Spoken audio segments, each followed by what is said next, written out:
Heyo everybody, Haku here with my review for The Walking Dead Season 8 Episode 12, and this was an interesting one. It was a very, very good one actually.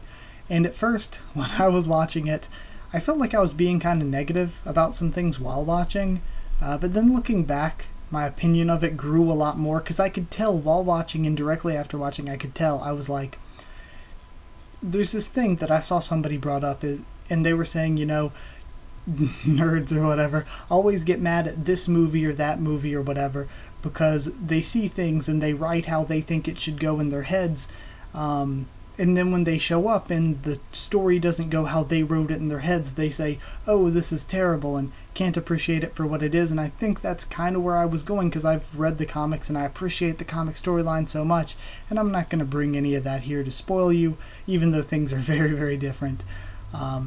But I think because of that, it makes me get to this point where I was like, I had thought of how things should go in my opinion in my head, so much to the point where when I was watching, I couldn't quite, the things I was upset at, maybe I was just upset because it wasn't going the way that I had thought it up in my head, and it was going a different way, but there was nothing really bad in that. Looking back at it, completely fairly and objectively, it was a really, really good episode. There were some very good things about it, and some things that were just alright, but overall it was really good. I don't have any complaints. I would say less complaints, and I had pretty much none last week, but even less than that, less than none.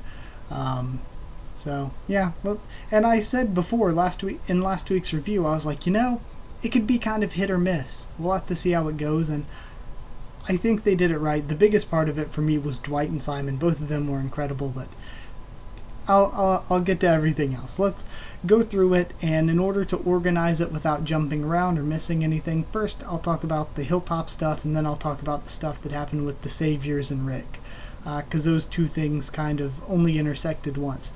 And that means I'll bring up the only one time they intersected, which was basically Rick showing up at the hilltop and him talking to Daryl, and the scene between him and Daryl was really nice. And it just keeps making me think, and I've said this before, Daryl should talk more. He's a good character. The original Daryl in the first few seasons wasn't the whole quiet, only spoke in the occasional word or grunt. He talked a lot. He kind of was the tough, run-your-mouth redneck kind of guy. And I felt that this was, again, there have been scenes here and there that go back to it a little where I'm like, oh, this is back to what Daryl used to be, what he kind of should be more of, and I thought this was really good. The character really needs to be refreshed a bit, and I think talking more could totally do that. Giving him some more actual character development in that way would be really, really nice. And besides, Norman Reedus is great at delivering lines. When he flew off the handle at Tara, and I believe it was last week's episode, that was incredible. That was great. And scenes like this week's scene, it reminds me of how good Norman Reedus is at actually delivering lines and speaking, so it's almost a waste of his talent to pay him and not have him in roles where he's speaking more. But let's talk about the hilltop stuff next. Maggie spots a weird crate outside of the hilltop. Rosita goes and retrieves it. It has a note on it saying that the key to your future can be traded for some food and records. So Maggie and Enid are like, it's a trap, maybe we should just pass this up. But Michonne wants to go investigate it, and I like Michonne a lot this episode. So Michonne, Maggie, Enid, and Rosita go to meet Georgie, Hilda, and Midge. I don't think I praised Rosita enough in last episode's review, but real quick I'm going to throw in, since I think I forgot it, Rosita lately has gone from one of my least favorite characters, a character that I either, whenever she showed up, I didn't care anything about, she was just bland in the background, or I actively disliked because she was kind of an angry bitch. But, this season so far, I've turned around on the character so much where it seems like she's like, I screwed up and I learned my lesson. And she's whenever Michonne wanted to do something stupid, or Daryl wanted to do something stupid, or Tara last episode wanted to do something stupid, she has been there to talk sense into them and be like, just get a grip, hold on for right now. Just slow your roll, think things through. And at the same time, she's known from like what she said, where she last episode where she's like, nobody could have stopped me, that's why I didn't stop you.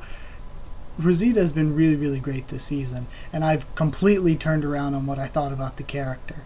But they meet these new characters, Georgie, Tilda, and Midge, and Hilda and Midge are twins. Georgie is in this fancy suit, and mostly this was confusing at first because I'm like, how have these people survived like this? But whatever, we still don't have the questions.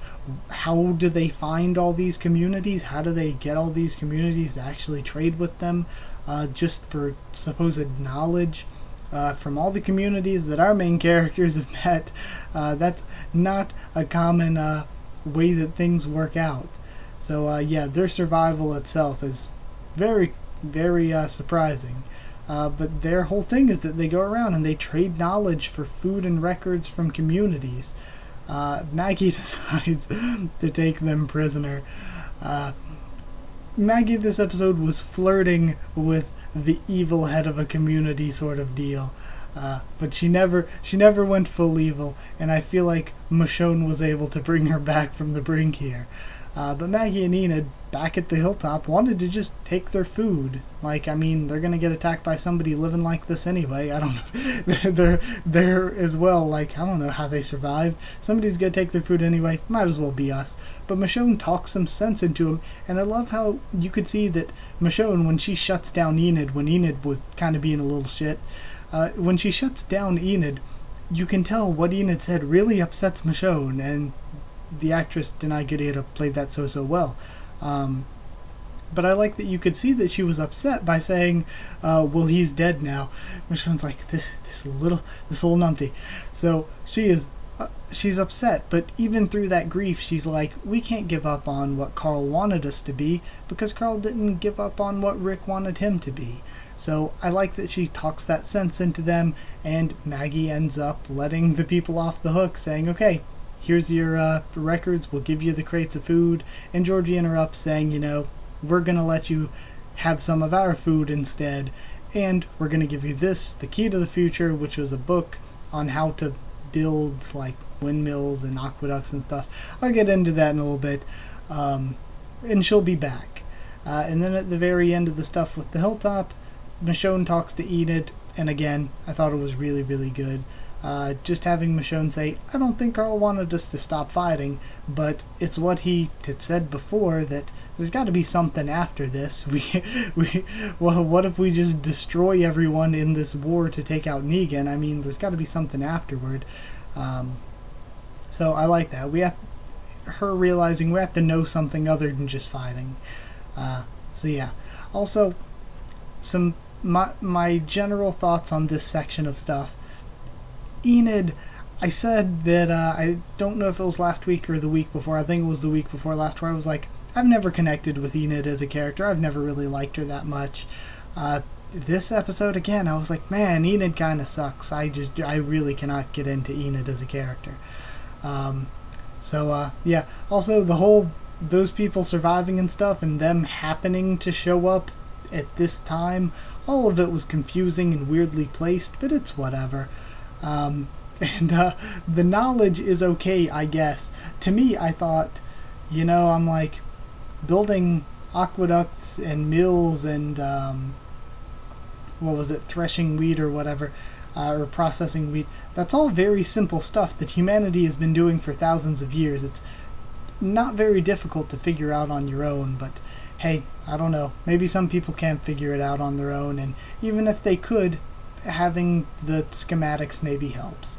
So, even though at first thought it's kind of lame, and maybe there's more knowledge than that. Maybe there's knowledge on what to plant or not to plant. You can't just get on the internet and look things up in the zombie apocalypse. So maybe it's just some general stuff like that. Stuff on how to avoid diseases maybe too.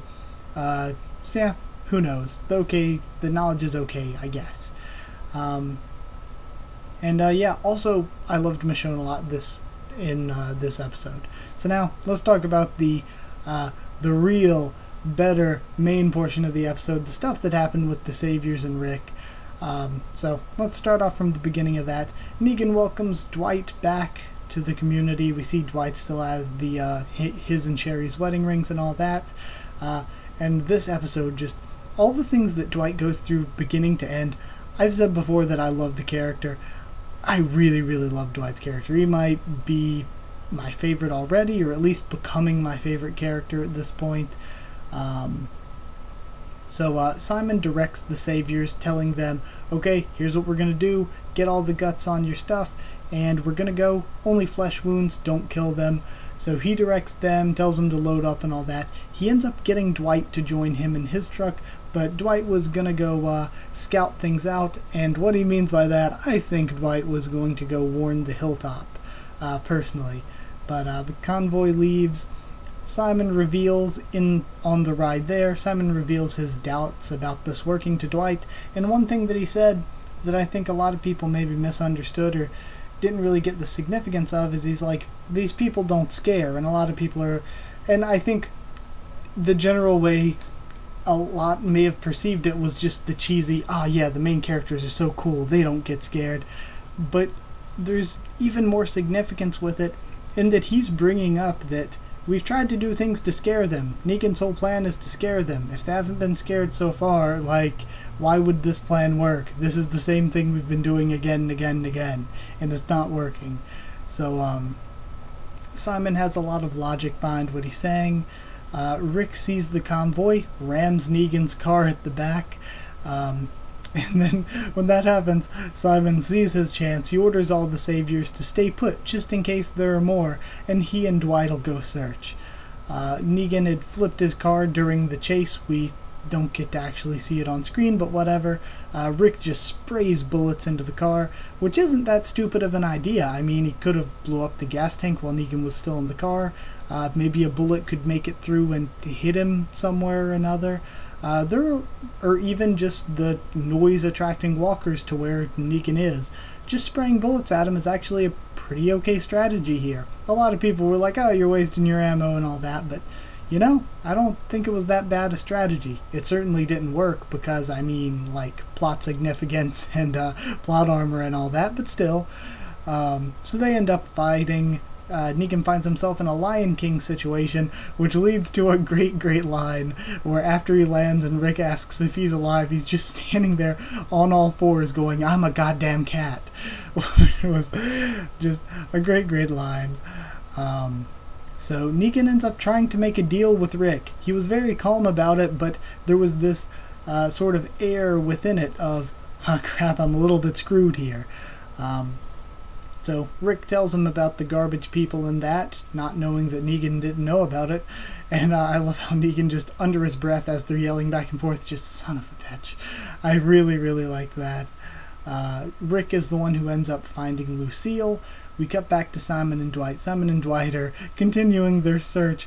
And again, I love Dwight's character where Simon's like, Negan always did this stuff. Did you ever think about taking over? Ever think about clipping him yourself? And Dwight's like, no, he took my wife, he burned my face. I've never thought of that. So I love that. And Simon says, you know what we need to do? You moved on. I think we need to just find new communities. We need to just move on from all this. So they go. And that comes into importance later in a way that I liked. But they find the car. Dwight ignites it, pretty much symbolizing that, yeah, I'm with you, Simon. Let's not search for him. Let's go take things into our own hands. Rick lights Lucille on fire. They fight in the Walker room. I didn't really like that so much at first, but you know what? I think if I was a non-comic reader and this was my first experience with any of this, I think it was really cool. And especially if I wasn't watching week to week where I'm like, okay, what's happening this week? What's happening this week? If I was just never seen the show before, marathoning through all 8 seasons, I would really like it, I think. Because there would be, where right now I was watching it this episode where I'm like, Negan and Rick are in a fight, but it's not a season finale and people don't usually die on not season finales, so I'm not really that worried about either of them dying since they're kind of the main good and bad guy here. So I thought about it like that way because I know, there's still 4 episodes left in the season, but if I was just marathoning it, I think I would maybe have more of a sense of urgency where I would buy into it more. So that fight goes down. Negan runs away. Simon, back at the Saviors, tells them that Negan's gone, at least for now, and they need to wipe out the hilltop. And I loved Dwight's face during this whole speech, and it was an amazing speech by Simon. I said just 2 episodes ago how Stephen Ogg is freaking incredible. But I love Dwight's face, like, that's what he meant by move on. I love how he completely misconstrued moving on as just moving past all this war stuff and just moving on. He completely misconstrued that. Then at the end, Negan wakes up beside Jadis, in a car with Jadis. So she kind of, in the few seconds that something happened, in the few seconds that Negan escaped before Rick, that she was able to get him in the car and move on and knock him out, I guess, if he wasn't knocked out from the fall. But, yeah, either way, I believe it's also Rick's car is the one that they took, which is pretty cool. Or at least good continuity. But thoughts on all that? I thought the Rick and Negan stuff was fine. I think I would have liked it more if I hadn't read the comics, but I thought it was fine. So just to, like, because I'm always, even if just subconsciously, I'm always somewhat comparing that. So I think I would have liked it more if I hadn't. But the Simon and Dwight stuff were great. Both of the characters were amazing, and the character work for the episode as a whole was the best part of the episode as a whole. For so many people. Because you got, like, Simon had good character development here, Dwight especially, Rick, Negan, Michonne was great, Enid and Maggie as well had a lot, even a bit for Daryl. So yeah, I loved it. I'd give it 9 lighters out of 10, because lighters played a big role in this episode, and it was actually Glenn's lighter that Rick used to light Lucille on fire. Good callbacks and all that, but whatever. 9 out of 10. I really, really liked it. Even though some things weren't perfect, obviously, I think that overall it was a good episode of television. A good hour of television. So yeah, no big complaints. Like if you did like the video, comment down there to tell me what you thought of this week's episode, what you thought of my thoughts on it. Subscribe for more. The Walking Dead, both comics and TV show, cover both of them on the channel. Follow on Twitter if you want. I can try to keep you updated there and stuff for the channel. And if you want a link to our Discord server, just ask and I can give you a link. That's it. Thank you once again for watching, and I'll see you all next time.